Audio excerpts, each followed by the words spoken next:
Let's talk about what nobody wants to talk about. Who here has ever failed? Who's here has failed miserably at something you wanted to achieve? When you failed, why did you fail? Didn't have enough time, didn't have the right technology, didn't have the money, didn't have the contacts, had the wrong people. The people said we had the wrong leader. Everything you people have told me, I didn't have the technology, I didn't have the right contacts, I didn't have the time, I didn't have money. Everything you've told me, I didn't have enough Supreme Court justices, those are resources. And so you're telling me I failed because I didn't have the resources. And I'm here to tell you what you already know. Resources are never the problem. It's a lack of resourcefulness is why you failed. Because the ultimate resources are emotional states. If you're creative enough, can you find the answer? Yes or no? If you're determined enough, can you find the breakthrough? Yes or no? If you're passionate and loving enough, can you get someone to help you? Yes or no? If there's no way that you're committed, can you find the money even if you don't have it? Yes or no? So I said creativity, decisiveness, passion, honesty, sincerity, love. These are the ultimate human resources. And when you engage these resources, you can get any other resource on earth. And I said, so you told me all the resources you're missing and you hypnotize yourself into believing that you don't have what you want because you don't have the resources, when the most successful people in history had no resources, but they were incredibly resourceful, so they got the resources. Resourcefulness is the ultimate resource. And if you don't have what you want, stop telling yourself the story because you don't have the money, you don't have the time. That's bullshit. It's because you haven't committed yourself where you would burn your boats. If you want to take the fucking island, burn your fucking boats, and you will take the island, because people, when they're going to either die or succeed, tend to succeed. But most of us give ourselves a way out, and that's why we don't have what we want. So if you and I really want to know what's going to take to get your dream and make it real, it's to stop all the things you've told yourself that aren't. And I'm here to tell you what I said at the top of our discussion. 80% of success is psychology and 20% is mechanics. That's true of running your business, that's true of your intimate relationship, that's true of your body, that's true in your level of happiness. So you gotta know the 20% because that gives you the edge, right? Those strategies, but you gotta know the psychology.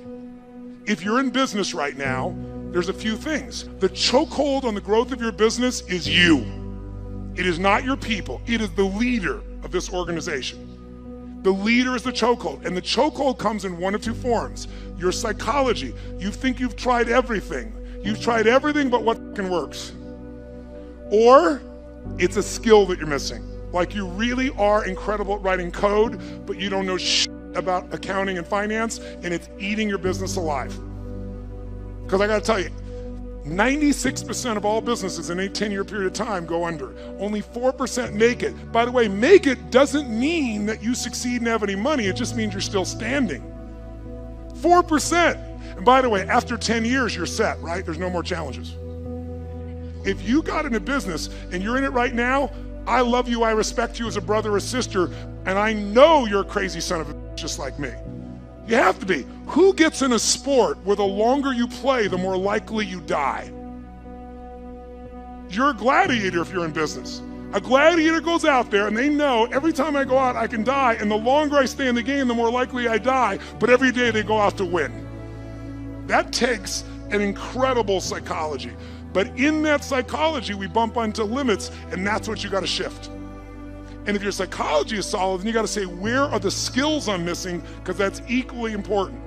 If you don't know how to market in the world we're in today, if you don't know the cutting edge of marketing, I'm only here today. I have the privilege to be with you here. I created a brand, and that's why I have the privilege to serve you. But that brand came because I realized early in my career, I can have the best ideas in the world, but they're gonna die on my lips unless I can market them, unless I can build a brand. It is the most important thing today because the world is made up of commodities. The world is so competitive. If you're a commodity, if you're a race for the lowest price, you will be out of business within 10 years, probably more like 2 to 5. You have to have something that separates you from everybody else on earth, and until you find out that something, you will be stressed and you will be struggling. But everybody has it, or anybody can create it. That's my expertise. My companies, I started with 0. We do more than 5 billion with a B per year, my companies, combined. How the f did you do that when it's not even your focus? We all have a set of belief systems, different kinds of beliefs, about if something happens, then it means something else. So for example, do we have rules for like what people do if they love us? Yes or no? So if a person loves you, then they what? They respect you. And by the way, does this person also then have a set of rules for if you respect them, then you, and they have to look at them a certain way, don't raise your voice. If you respect me, then you don't raise your voice. If you respect me, then you tell me the truth. If you respect me, you follow what I'm saying here? And you know the problem is all these rules are unconscious. What else? If a person loves you, they what? Trust you.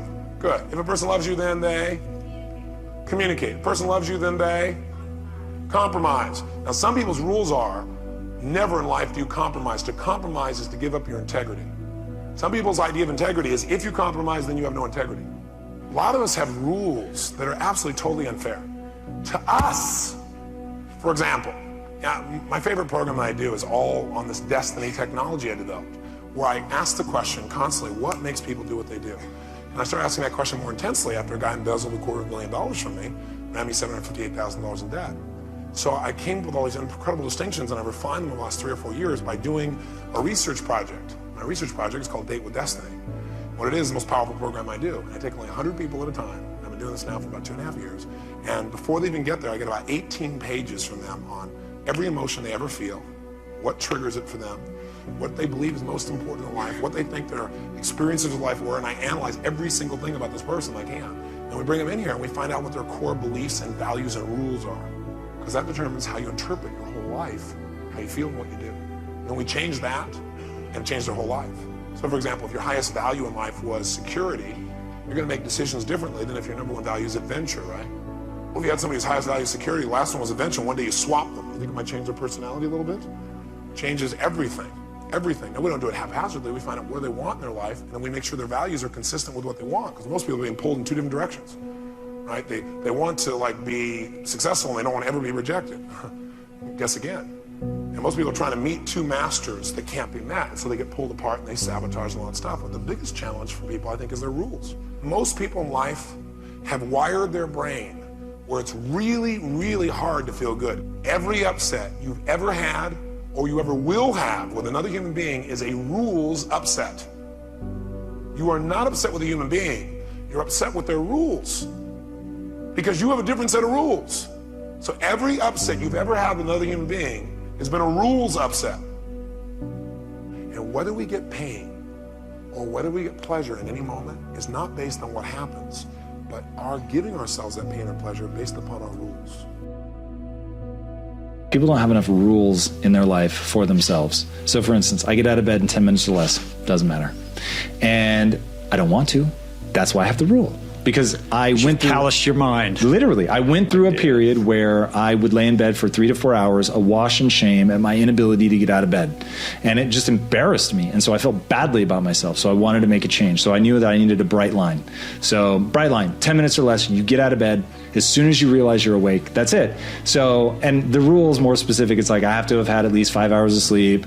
But once you put the rule in place, then you just live by it. And that's how you earn credibility. Like right now, I don't feel the way telling you that I want to feel. This is a good moment. He's on my team. I'm pointing at him. This is a good moment. So I'm saying this and I don't feel good about saying it. Why? Because today, I don't know what happened. I got out of bed in 11 minutes.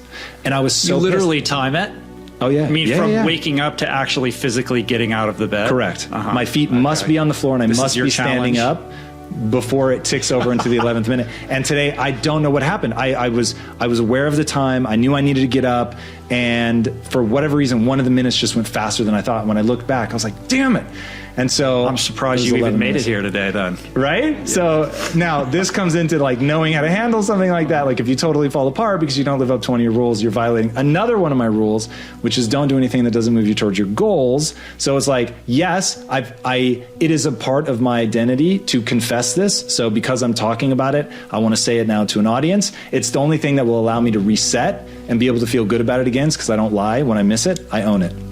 Well, look, if your biggest problem is it took you 11 minutes to get out of bed, sadly, that's not my biggest problem. This is a high quality problem. Right. Yes, very true. But my thing is people don't have the rules. And so I have other rules. For instance, I wear a size 32 pant. That's it. And so no matter what your waist is. No. I won't let my waist get out of line with that. So I use the pants as a way to guide. Now, I would go down if I got so lean that I was, a 31. That's not a problem. But I'm not going to allow myself to go up. And it's super tempting, like especially around Christmas. I don't try to hold abs through the winter. So during Christmas, like right now, I do not have abs. So, and I'm totally fine with that. I switch a different part of my mentality. During the holidays, my wife and I definitely celebrate with food. And it's amazing. And I love it the most. So, but if that celebration took me up to like 32s don't fit anymore, I got to cut back because I have a rule. So it's like, that's how I keep myself in a lane. I keep myself from getting into trouble. I know the things that I accept from myself and what I don't accept from myself. And it's all like stated. It's very clear. Stop doing the things that you know are wrong that you could stop doing. Right? So it's a fairly limited attempt. First of all, we're not going to say that you know what the good is or what the truth is in any ultimate sense. But we will presume that there are things that you're doing that for one reason or another you know are not in your best interests. There's something about them that you just know you should stop. They're kind of self-evident to you. Other things you're going to be doubtful about. You're not going to know which way is up and which way is down. But there are things that you're doing that you know you shouldn't do.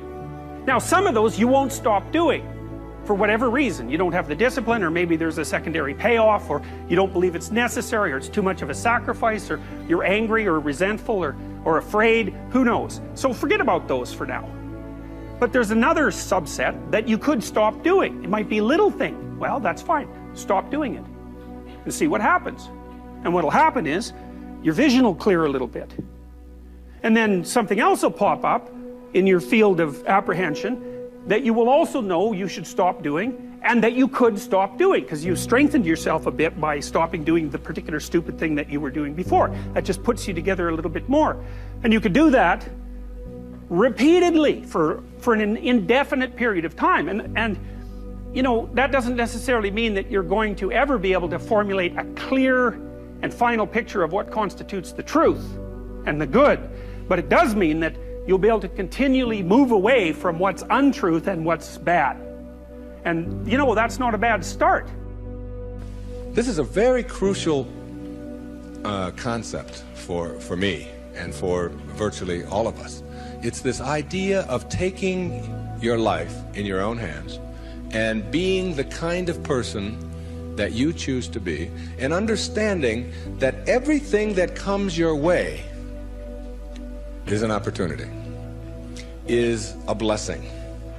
And it wasn't until I learned how to celebrate virtually everything that came my way that I was able to transcend it. You see, everything that was given to us by God, whatever that is perfect. No one can deny the mountains are perfect, and the rivers are perfect, and the birds are perfect, and the hippopotamuses are perfect, and so on. This is just what was given to us. Everything else that you have on our planet, that we have on our planet, comes about as a result of thinking.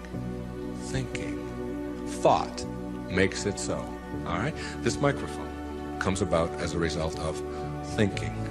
Somebody imagines it. Somebody then tells somebody else about it, and it creates it. The dress that you're wearing, this shirt that I'm wearing, the shoes that you have, the stage, these cameras. Everything that you see that wasn't given to us was created by man as a result of the way that we think. So what gets inside of us as a cell comes about as a result of the way that we choose to think in our lives. Very important principle to understand, because once you get a hold of thinking, and that it creates everything that you have in your life, you can change and make it as absolutely perfect as you want it to be, because thought makes it so. I started feeling like, I think everybody knows, I've moved my whole life on instinct, I feel like now it's time to let the show go. I feel like it's time to move on, because I've grown as much as I can grow. When I've grown as much as I can grow in a space, that's my instinct to move. We have more power to influence our thoughts and our beliefs. And so there are a lot of tools and techniques out there that are resources. Like when I grew up, we didn't have we had no money, right? I had no education because I was very learning challenged. I didn't know anybody, right? So I feel like it's not, when people that's where they'll go though. When there's a stopgap between where they are and where they want to be, they'll say, oh, I don't have the money, or I don't have the education, or I don't have the intelligence, I don't have the network, or anything else like that. And what you know, as for all incredible success you've had and the value you've created for the world, is that it's not about resources, right? Because we know a lot of people who didn't have any resources that were able to impact the world. It's about our internal resources. And what I'm saying is optimizing our environment, optimizing our behaviors, our capabilities, our beliefs and our values, and our identity, right? At the highest level, our identity, because you can't just change your belief or your values or your behavior even if you don't believe you're that kind of person. That's why I kind of always go to the superhero mythos, because I want people to claim that identity. I call it the superhero you, that version of ourselves that we're not waiting for Superman or Batman or Wonder Woman. It's like, you are Wonder Woman, you are Batman, you are Superman. It's just we have to commit ourselves to be able to unleashing